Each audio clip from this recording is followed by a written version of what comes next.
we look at all the time, right? We look at everybody's inventory and we say, okay, here's what their trades are coming in at and cost to market, and they're still coming in much, much less than what are at auction, and they're still buying cars at auction. And then you look at their trade appraisals, and they're not finalizing them, and they don't even know how many cars they're really looking at. So how do you know what you're losing if you're not measuring?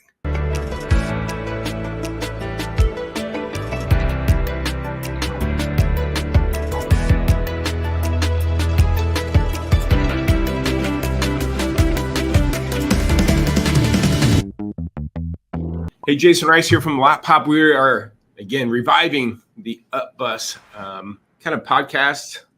It's based off our newsletter. If you're interested in our newsletter and our content, go to the upbus.com. There's a way to subscribe there to the newsletter that we send out, which have great content on what we're seeing with dealers. But we also get what we call a view from the top. We get articles from our performance and engineers and even our process engineers. And we talk about what we're seeing in the streets, in the trenches with our dealers, because our account managers do a weekly call with our dealerships, an hour call, changing prices, working leads, helping them with photos, descriptions, and really helping them manage the inventory. So it's good insight. So on today's episode, we are talking to our senior performance engineer, John Ruswick. John's been with us, I believe, 7 years now. Is it 6 or 7? It's going on 7. Yeah. And, we're hitting on a topic that I wouldn't say cringeworthy for me, because a lot of the things that we do at Lot Pop is to help, and with our Lot Walk tool is to control the controllables, right? I can help them change the price of a car. I can help them clean up their comments or their photos. I can help them price and look at competitive set and look at deeper elements of their inventory. And I just can't help them buying cars because I don't have their checkbook or their auction tag, or and I don't have their pencil when I'm desking deals. So the appraisal part has been something that we hit on. We try to help them and just give them some guidance. But again, we're not sitting there putting a number on a car a lot of times. So John, I want to hit up you about, you wrote in the article about the basics, right? The fundamentals, customer's phone number and name and source and salesperson, save or finalize it and so forth. But here, let me have you chime in here and just kind of, again, what's the basics, just to get the thing going in the first place? Because that's one area, and we've had this debate internally. We used to track a lot of appraisal stuff when we did it manually in Google Sheets, but now we're software. I'm kind of backed out of it because I just found the data wasn't accurate because dealers weren't doing these basics. So, right. Let's talk about that.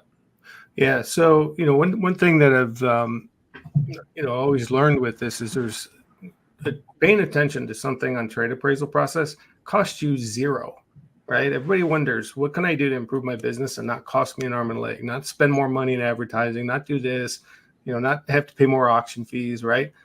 And it's really dialing in your trade process. What am I doing about making sure that I'm sourcing every car, coaching my salespeople to get a better number, increase the amount of cars they're looking at.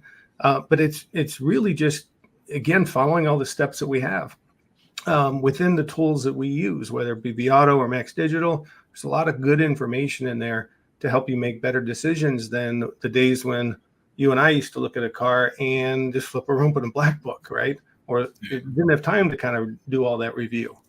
So, it can go really deep into this as far as whether or not you're going to dissect that competitive set a little bit deeper, or if you're just going to kind of assume that, hey, this car should bring 97% to market. Well, 97% of what, right? Yeah. So one of the things that always gets me when we look at a competitive set and we look at the recent and figure out, well, crap, I'm pricing this car at 97% against a whole bunch of cars that none of them are reflecting that any have left in the market. Well, does that mean that we're all pricing against cars that aren't selling? And is that the right price to market to price against? So, should that car be at, if the lowest price is at 93% or 92% to market and it's been there for 100 days, does that mean that 93 is too much? So again, there's a lot of little aspects that go along with the trade appraisal process, but we just don't do a good job as an industry, focusing and making sure that our process is dialed in and defined, and in some cases even written out. Yeah. Yeah, and you mentioned that because I know a lot of dealerships will do a structured, especially if they're doing a ton of proxy bids and just having people that really never bought cars before buying cars, and it's possible, right? And they put in these parameters that say, hey, if the day supply is between this and this, bid the car with the cost to market at this, and then if the day supply is this or the miles are that, bid it this way, and they give them structured, written down things. But there's also a uniqueness to a car. I hear a lot about Robert Hollingshead and AccuTrade and Brian Kramer, and they talk about, and it's true, colors and equipment, and best in user is a reference point they like using. There's a lot of other things to be wading into that decision than just day supply.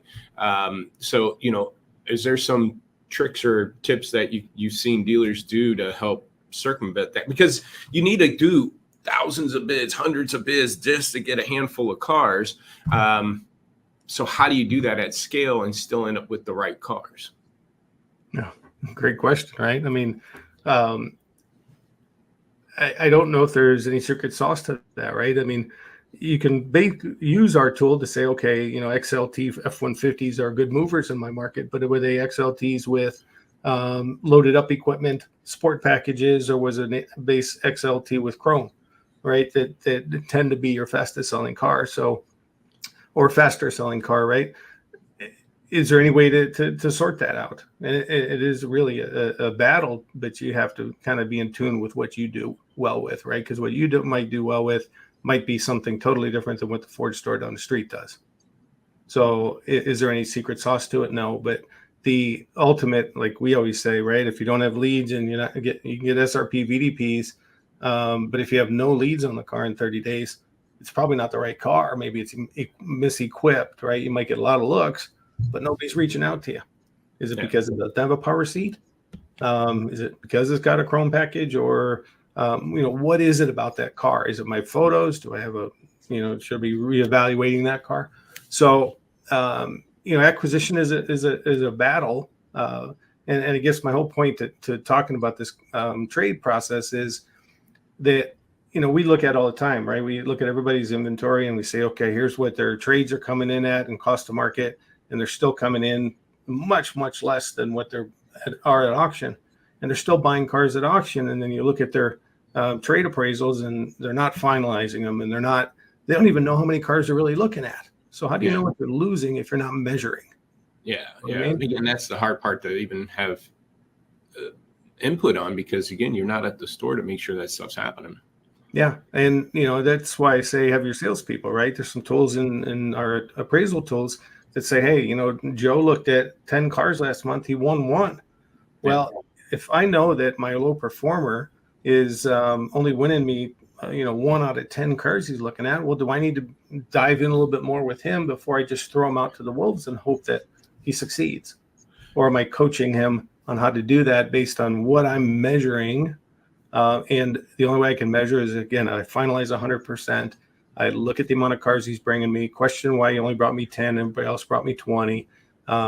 If I know that I historically, when I put a source in for every car, that I know that I sell my trades at a much higher pace and make more gross, well, why aren't they focusing on that? Right? Yeah. Why is my first place I'm going to acquire inventory diving into my trades that I've looked at in the last 60 days and go, maybe I should revisit this car? Yeah, and that's the importance of tracking source, like street purchase, service drive, trade appraisal, auction, which auction even. But before we even dig into that, you mentioned, 1 of 10 trade-ins, and I think there's another number you need to look at, because a lot of these tools, and let's say vAuto, for example, I worked there for almost a decade and I'm really familiar with the tool. There's a number in there called Look the Book. How many appraisals did Jason bring me? Let's say 10, and I traded 2 of them. That's a 20% look to book. I think there's another number that has to be tracked that dealerships may or may not be doing, is total deals worked to trade-ins, done. Because if I only did 100 appraisals last week or last month, okay, well, how many deals did I have to work to get those 100 appraisals? Is it 200? Half my deals come with appraisals? Because my point is the 10 that Jason brought to the desk, those are the only ones he brought to the desk. There might have been 10 more that he started telling customers, go to CarMax, go sell it yourself, and just circumventing, just going around me, telling customers to get rid of their cars themselves.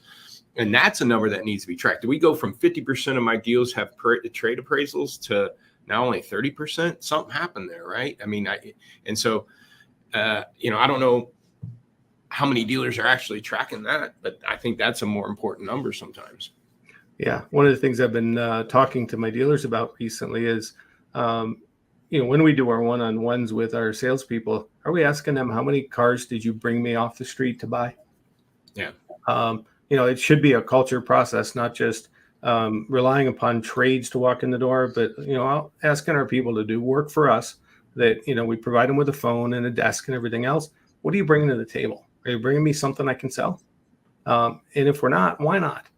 It should be part of that process. And again, as soon as that car comes in, do we have a spelled out, written, documented process that every single time we do it the same way?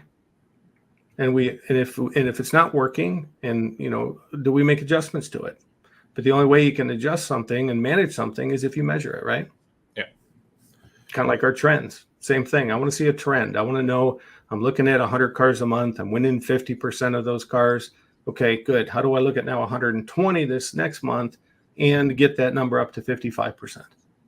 But I want to increase the number of cars I look at every single month. And how do I do that? Do I ask our every internet lead, since we see one of those metrics in our tool, very low percentage of people are putting a trade into our tool. Well, are we getting enough based on, is our website deterring them because it's really cumbersome to put information in or requiring them to put a name and phone number before they put the trade info in to get a value? What is it that's pushing people to go to alternative sources to get a number on their trade rather than our website? Right? Yeah. There's a lot of little aspects to it, but number one, I just need to increase the numbers, kind of like what you said, right? We ask every customer, what are they driving, and could I give you would you give us an opportunity to buy that car? And as well, talk to my salespeople about bringing me inventory to look at every single day. Yeah. Are you replacing or adding a car? Yeah. And that's the funny thing when you mentioned leads. We probably only see about 15 to 20% of active leads having a trade-in information.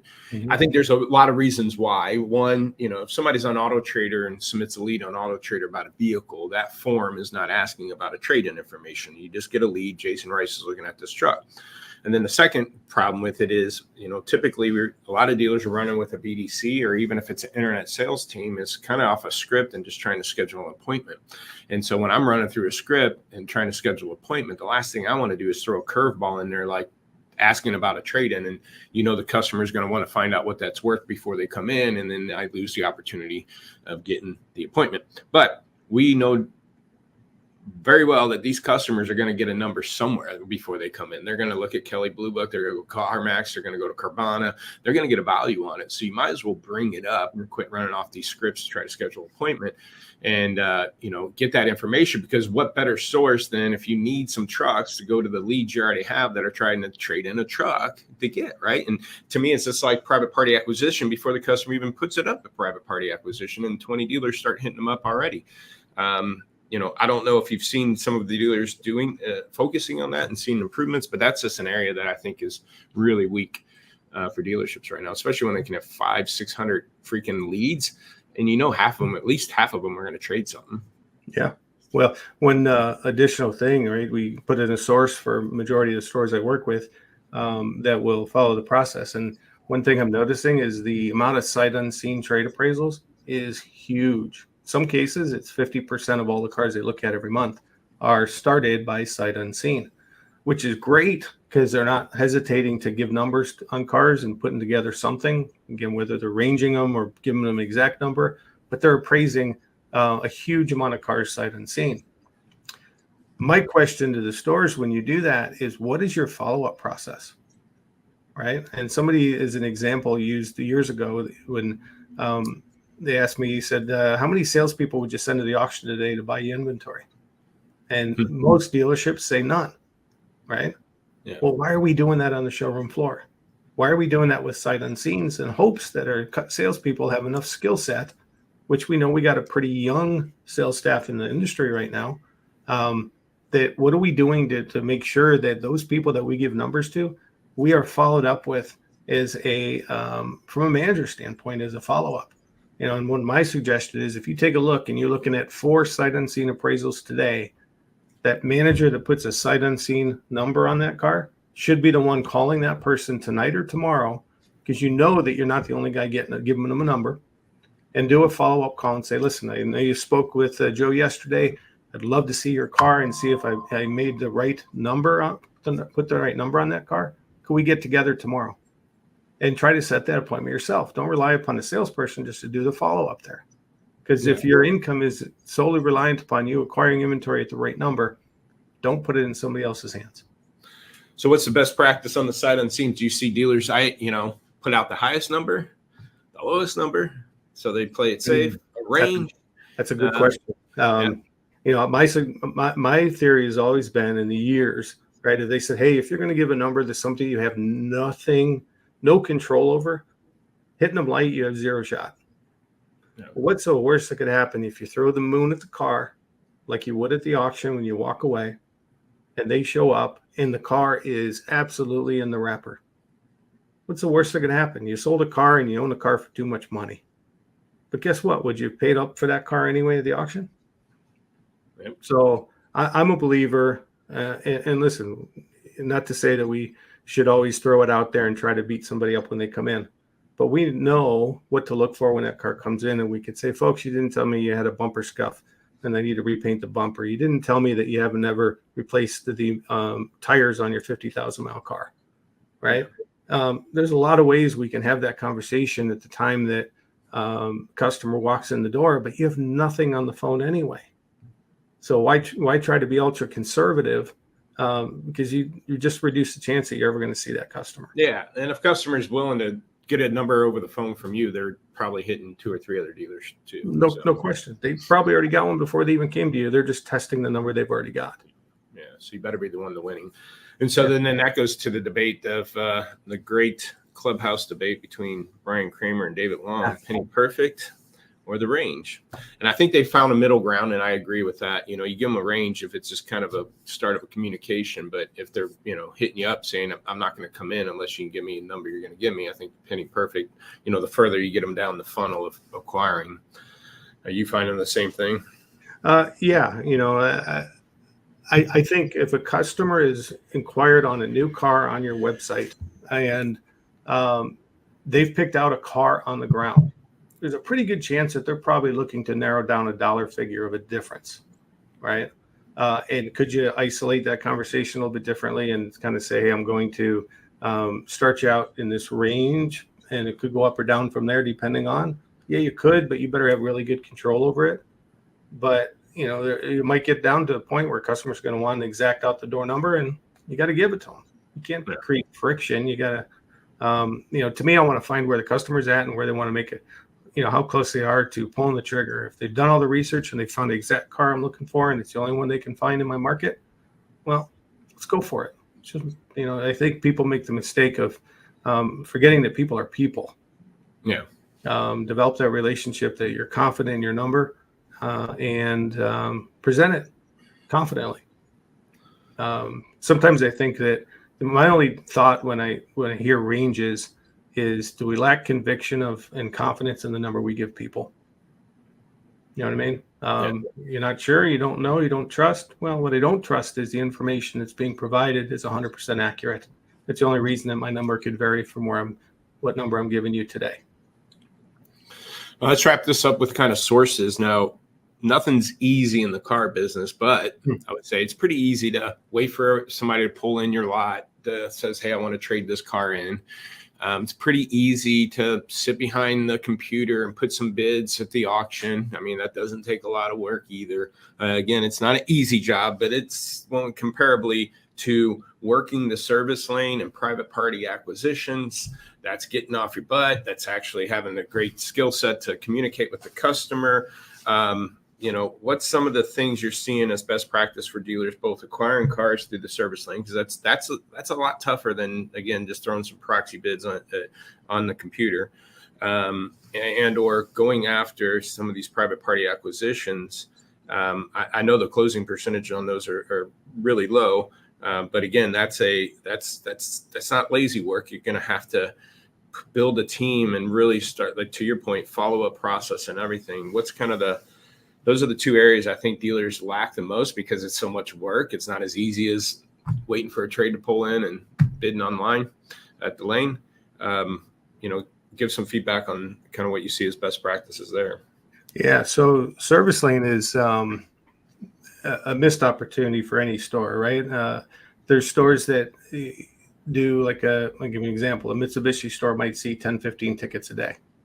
Not a lot to play with there, right? So does it make sense to employ somebody to work that lane full time when you got a low volume service center? Or do you just really develop your salespeople to say, hey, you're going to spend a couple hours a day back there and rotate?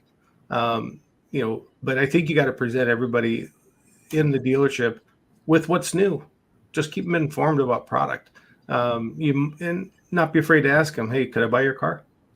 No matter what the car is. Doesn't matter if it's something you're interested in or not, because if you take the car from them, there's a chance they're going to need something else. Right? Most people aren't in service with a car that's an extra vehicle, and they aren't going to miss it if you take it from them. So I think developing a process, you got a large volume store that has a large amount of service tickets. Well, we need to go through and greet every person back there and let them know, hey, we'd love to buy your car. It's unique to each individual store and how they're built and their space, what they have the ability to communicate with. A lot of variables there. But, one thing I think about, Jason, too, is we've been talking a lot about is if you think of the average age of a car that's being traded right now. I read the other day, I think it was Cars Commerce that shared this data, but the average age of a car being traded on a new car right now is 6.5 years old. Mm-hmm. Right? I think that was the number. And on a used car, it's 9 years old. I can see that. I traded in my 17 on a 24. Yeah. That's 7 years right there. Yeah. But think about how easy is it for a consumer to turn a 9-year-old used car right now with the lack of 9-year-old cars for sale in the market. And I'm thinking about, I did trade in an 08 diesel onto a 17 diesel. That's a 9-year spread. So on a used one. So there you go. Let's see that. So, but those cars are easy to turn, right? So if there's a shortage of cars in that inventory, we know that consumers can probably flip it just as fast privately as they are with us, maybe even quicker than us, because they're not going to recon the car. They're not going to spend the money on it. They're going to ask just as much as we are, because they're going to get their price guides from us. But we just got to get in front of them and ask them, would you give us an opportunity? There might be tax advantages in your state, or there's a lot of other reasons for that. They could just give it to you rather than try to sell it on their own. But providing that you're giving them a reasonable number that makes sense. But as far as sources, one of the things I believe with that is if you do not track your source, and we all know, hey, I make more money with trades, right? But if we don't measure and say, okay, I bought X amount of vehicles at the auction, and here's what I made. Here's all the rental cars, and here's what I lost. And we're not putting the money and the effort into the places where we make the most gross, because that's why we open the doors every day, is to profit, right? Yeah. So we don't measure those. And it's not that we don't know that we make more money, but if we don't have that process where we can look within our inventory management tool to get that information, to make a quick phone call without having to dig through it, right? Because what happens if you looked at a car the other day and you want to go back to it and you don't have any information or even saved that appraisal and it disappears, you're chasing down asking salespeople who had that 2012 whatever, right? Who had that car the other day that I looked at? I really want to step up because I have a buyer for it. Yeah. Well, if you don't have the information in the tool, it's a fiasco. And then we just say, I'll forget about it and move on. So finalize 100% of your trades, measure everything you can measure, analyze it, and make a decision. All right. And with that, I'm going to drop a tip. one of the ones that I worked with dealers through the recession, and we worked through it a lot with dealers as they go through these seasonal phases of acquiring cars. And that tip is to back into appraisals backwards. And what I mean by that is there's a lot of dealers that, again, in their inventory management tool, when they go to appraisal, the markup set anywhere from $1,500 to $4,000. And they're going into every trade trying to make $3,000 on it. And, you know, if you try to go into every vehicle making $3,000, you're having a hard time buying cars. So I mean by backing into it, there's areas, again, I'm just visioning vAuto has a little 4-square thing here where you have your profit goal, and then you have your percentage of market. Think of the car as, and let's say it's a 60-day-old car. A lot of times I'll ask a dealer, you know, how much profit would you be willing to take on a 60-day-old car? A lot of dealers say, well, shit, if I can break even or even lose or make a couple $100, I'd be fine. So typically what you would say is okay, act like this car you're appraising is 60 days old. And instead of putting 0 for the profit, let's put $500 to pad it. Now, if it's a more expensive car, you might want to bump it up to $1,000, like $50,000. Let's just put $500 pad because that car will depreciate at least that much in the next 60 days. And then I'll ask the manager at that point in time. So lock in the $500 and then say, all right, where would this car leave your lot? Probably 90% of market. Yeah. So you plug in 90% and let it spit out a number. And what's funny is a lot of times you'll find this number that it spits out can be $1,000 to $2,000 higher than your last bid, because you bid 18.5. And if I at $3,000 profit, well, if I go in there at 50% of market, because you know you're doing 18.5 at 100% to make $3,000. Well, I'm going to go in there and say, okay, give me $500 at 90%, and it's going to jump me up to $20,000. And I'll ask the dealer manager at that point in time, would you be okay with this? Selling a car at 90%, make $500 at $20,000. Well, yeah. So that's the thing. You could do that day one. If you end up, like you said, overbid this car and it comes in and now you own it high, well, put it at day one at 90% and get off of it. Make your $500 right now. But once you do that, you can lock in that $20,000 and then start playing with the percentage of market. Where would you want to be day one? Well, I'd probably put it at 105. Okay, put it in there. Now it's a $3,500 deal, and then start walking the thing down. But I think managers go into every deal. I think I still see this a lot where when I reevaluate appraisals, and a lot of them have $1,500, $2,000, $3,000 profit. And shoot, give me some of those cars, and I'll find you 10 deals in there by working that a little bit backwards. And none of them would have been this uncomfortable with the number that it spits out. You see the same thing? You're giving that same advice? Yeah. No, you taught me 15 years ago, Jason, when I met you, appraise on your exit strategy. Yeah. Put your hand down number. Yeah. Where am I going to be in 45 days if and when this car makes it to 45 days? And you know, listen, the market could change, right? You might be at 90% today, might be your exit strategy, but all of a sudden that same price is going to be 95% in 45 days based on a depreciating market. So there's some variables there, but you got to kind of be aware of that as that car is cycling through its age. Yep. So if anybody stuck around for this whole lengthy conversation here, you got a little tip at the end. That's why I threw it in there. All right, John, thank you for your help. Thank you for everything you do for our dealers. And I appreciate you being on and giving some great advice. My pleasure. Thank you, Jason.